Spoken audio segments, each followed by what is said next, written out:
Hello people, just out on a lovely sunny morning in Britain. Summer's in full swing at the minute. Been having a bit of rain, but apart from that it's a lovely day to go for a ride. I'm out on my ebike e-bike, which I've already done a review for. Been having some fun in the woods. Today I'd like to give my opinion on what I think of Tannus Armour, which I installed on the bike a couple of months ago. Probably done about 200 miles. I've been away, so I haven't done as many miles as I normally do. But in that time I've been able to make a bit of a conclusion as to how good they are. I was one of these people who always suffered from pinch flats because I like to run the tyres with quite a minimum amount of pressure. So I've got a CX Comp, Swalby CX Comp 38s Cs on there, and I was running them with about 40 psi before, and I did suffer quite a few pinch flats, which was rather annoying. Obviously I didn't fancy going tubeless, and then I found Tannus Armour advertised on the internet, so I thought I'll give them a go. They're not cheap. I think they're £30 a tyre, and I brought them directly from Tannus, signed up early and got a 10% discount, which basically was free postage. So eventually I received them and installed them on the bike.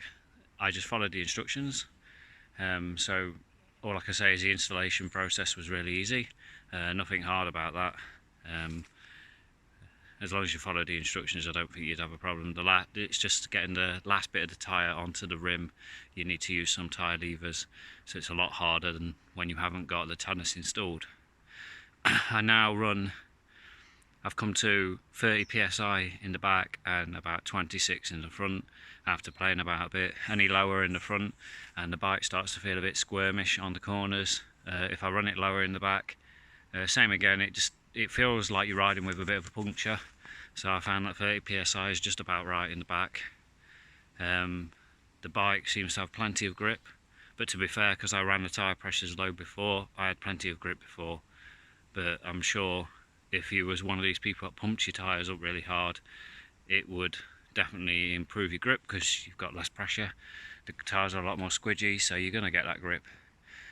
They claim it improves rolling resistance. That's a hard one to measure, and I can't see I've noticed any difference. The wheels are heavier now, so obviously that affects it, but the Orbea is an e-bike, so I'm not really too concerned about an extra 500 grams of weight.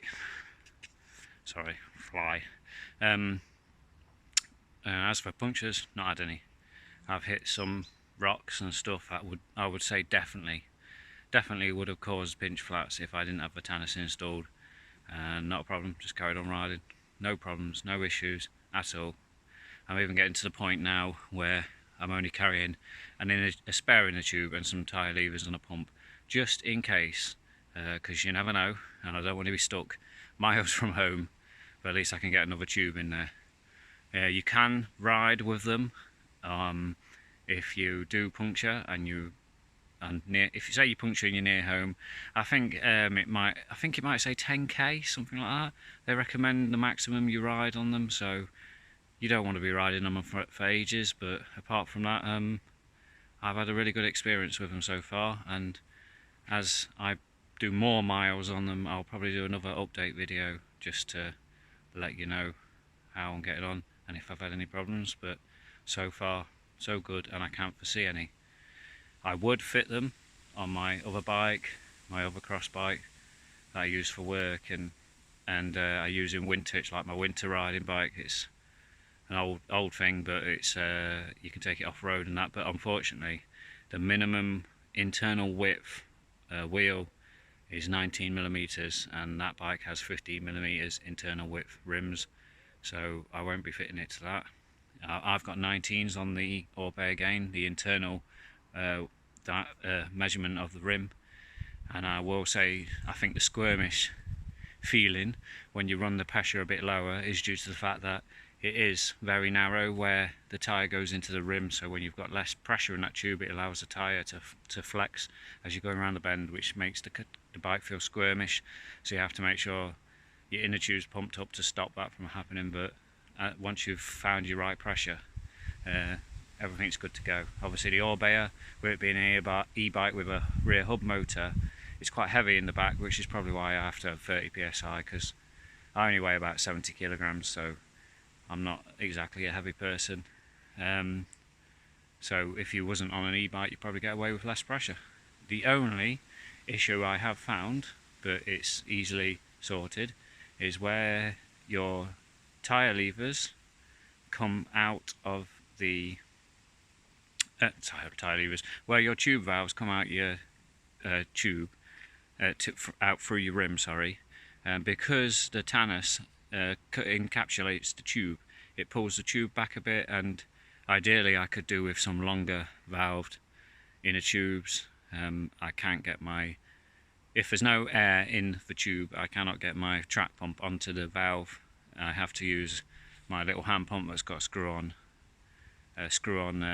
adapter, screw that on, get some pressure in it, then I can get my track pump on. But I'm not going to buy any new tubes until I need to, so I will just live with it.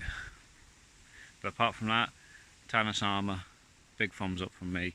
I'd highly recommend them to anybody who has a gravel bike, mountain bike, and doesn't fancy tubeless and wants that puncture proof. You could even buy some lighter tyres to try and compensate for the weight of the Tannus, and probably lighter inner tubes if you wanted to. Anyway, thanks for watching. See you later.